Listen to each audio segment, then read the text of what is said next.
শুভ সকাল বন্ধুরা। তো আমি চলে এসেছি আর একটা নতুন ভিডিও নিয়ে তোমাদের সাথে গল্প করতে।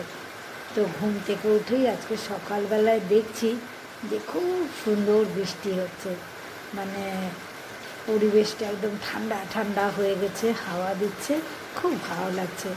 কিন্তু বলো দেখি, সংসারের চাপ উঠতে তো হবেই, কারণ সংসারটা পুরোটাই সামলাই আমি একা, যার জন্য উঠে পড়েছি। সব কাজ শেষ হয়ে গেছে, এখন নিয়ে এসেছি এই যে আমার গ্রিন টি, আর হচ্ছে আজকে বিস্কুট নেই দেখে আজকে নিয়ে এসেছি অল্প একটুখানি মুড়ি। বিস্কুট নেই মানে বিস্কুটটা ঢালা হয়নি, তাই ভাবছি আবার কেমন সব কিছু কাজেই সবসময় দেখবে একটা মনের থেকে না চাইলে কিন্তু সেটা করা যায় না। তো একটু অলসতা লাগলো দেখে আর বিস্কুটটা নিলাম না, ভাবলাম আবার কাঠি খোঁজো, আবার প্যাকেট কাটো, আবার বিস্কুট বার করো, তার জন্য ভাবলাম থাক পরে করবো। তো এখন নিয়ে আসলাম একটু মুড়ি, কারণ আজকে একটু বেশি সকালে উঠেছি, তাই এই বৃষ্টির দিন হলেই না সেই স্কুল লাইফের কথা মনে পড়ে, যে যখন স্কুলে যেতাম আমরা, প্রচণ্ড বৃষ্টি হয়তো মাঝ রাস্তায় নেমে গেল, বা প্রচণ্ড বৃষ্টিতেই বাড়ির থেকে ছাতা নিয়ে বেরোলাম স্কুলে যাওয়ার জন্য। হ্যাঁ, তারপরে কী হতো, আধা তো ভিজে যেতাম। যখন স্কুলে গেলেও মুষলধারে বৃষ্টি হতো, মানে না ভিজলেও অনেকে ওই শেডের কোনা দিয়ে জল পড়তো, সেটা দিয়ে গায়ে জল ছিটিয়ে ভিজে নিত। তাহলে কি হবে, এবার দিদিমণি দেখলে পরে কী করবে, আমাদেরকে রেইনি ডে দিয়ে দেবে। রেইনি ডে মানে কি, আর 4টে অবধি স্কুলে থাকতে হবে না।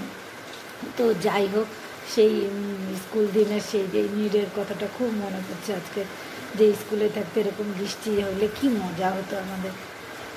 আরও স্কুলের কতগুলো জিনিস খুব মনে পড়ে, সেটা হচ্ছে কি, আমাদের স্মিথ একাডেমি স্কুলে বড় গেটের এরকম বড় গেটটার পাশে না এতটা ফাঁকা থাকতো, মানে গেটটা লাগানোর পরে তো গেটে লাগানো ফাঁকা থাকতো, ওই ফাঁকা বরাবর না সোজা 12 ভাজা বসতো।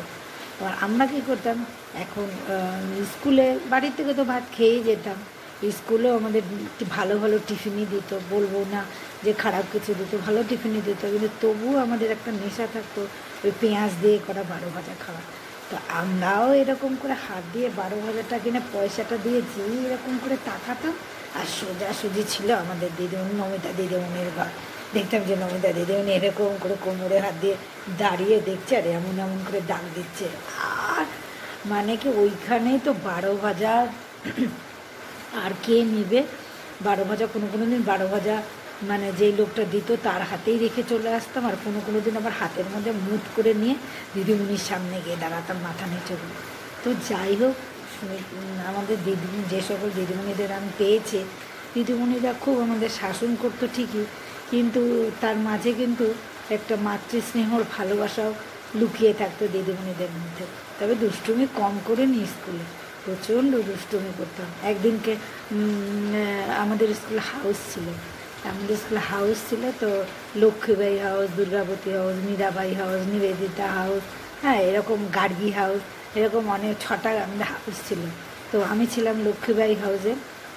তো আমরা একদিন ভাবলাম কি, যে হাউসে যাব না, চল হাউসে যাব না, দিদিমণি তো টের পাবে না, হাউসে না গিয়ে বসে বসে বাদরামও মারবো। এখন আমাদের যে টয়লেটটা ছিল ওই কোনাটা একটা বসার ছোট্ট ইচ্ছা করলে বসা যায়, ঘাসের ঘাসের মতন, মানে ওই কোনাটা ছিল হচ্ছে 7A ঘরের পেছনে। ওরকম বসে বসে আমরা খুব হিহি হাহা করে মানে হাসাহাসি করে যাচ্ছি। এইদিকে মাল্টিপারপাস বিল্ডিংয়ের যে ওখানে যে আমাদের হাউসের যে মিটিং হচ্ছে, ওখান থেকে যে আমাদের দিদিমণিটা আমাদের দেখতে পাচ্ছে, সেটা আর আমাদের কোনো মাথাই নেই একদম। তখন কি হলো, পরে যখনই হাউসটা শেষ হলো, আমাদের একজন বড় কৃষ্ণাদি ছিল, সেই মোটা খুব গম্ভীর দিদিমণি, মানে দেখলেই মনে হতো যে বাবারে বাবা, অবশ্য আত্মারাম খাচ্চা হয়ে যেত। তারপরে তো যেই হাউস শেষ হয়েছে, আমরাও খুব নাচতে নাচতে বেরিয়েছে, যে কি জানি আমাদের তো আজকে হাউস করতে লাগলো না।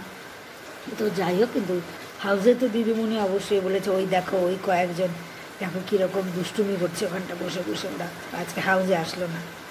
সব মেয়েরা বেরিয়ে তো বলে দিয়েছে, ব্যাস দেখবি তোদের কালকে শাস্তি আছে। যথারীতি যা বলা, কালকেও স্কুলে বাধ্য হয়ে আসতে হলো। বাবার কানে যাবে, দিদিদের কানে যাবে, দিদিরাও স্কুলে পড়তো, তো পরের দিন সকালে তো প্রেয়ার লাইনে যথারীতি দাঁড়িয়ে গান টান হয়ে গেছে, মানে লাইন করে দিদিমণির সামনে দিয়ে বের হচ্ছি, ব্যাস বের হতেই তো মার্ক করা আছে কে কে আমরা ছিলাম, আমাদের সবাইকে ওরকম এখানে দাঁড়াও বলে পাশে পুরো দাঁড় করিয়ে রাখা।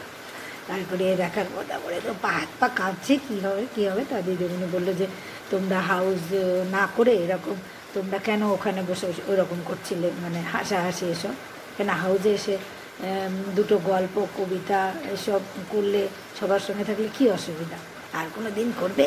তখন আমরা ভয় ঠেলে না দিদিমণি আর কোনো দিন হবে না, আর কোনো দিন হবে না বলে তারপরে সেই যাত্রায় আমাদের মানে পার পেলাম আমরা। সত্যি মানে সেই সব স্কুলের যে ফেলে আসে এইসব দিনগুলো না খুব খুব মিস করি এই সময়। সেখানে এখন তো ছেলে বড় হয়ে গেছে, এখন খুব মানে এই জিনিসগুলো খুব ফিল করি। আগে যখন বাচ্চা মানুষ নিয়ে ব্যস্ত ছিলাম তখন তো ব্যস্ত মনে করার সময় থাকতো না, কিন্তু এখন তো বেশ অনেকটা ফাঁকা টাইম থাকে, এখন মনে হয় এসব। আর তার মধ্যে ওই যে এইসব প্ল্যাটফর্মে এসে মনের কথাটা সবার সঙ্গে শেয়ার করা যায়, সেটাও কিন্তু খুব ভালো লাগে। তো বন্ধুরা চলো, আমি এখন বৃষ্টি দেখতে দেখতে চাউমুড়িটা খাই, তোমরা ওইরকম ভালোবাসা দিয়ে আমার সঙ্গে থেকো, তাহলে আমিও তোমাদের জন্য সুন্দর সুন্দর নতুন নতুন ভিডিও আমারও ভালো লাগবে। কমেন্ট করো, শেয়ার করো। আমরা আজকের মতো সকালের ভিডিওটা বেশি বড় করছি না, মনের অনেক কথা তোমাদের কাছে শেয়ার করলাম।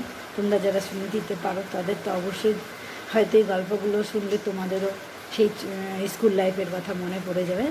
এখন আসি, টাটা।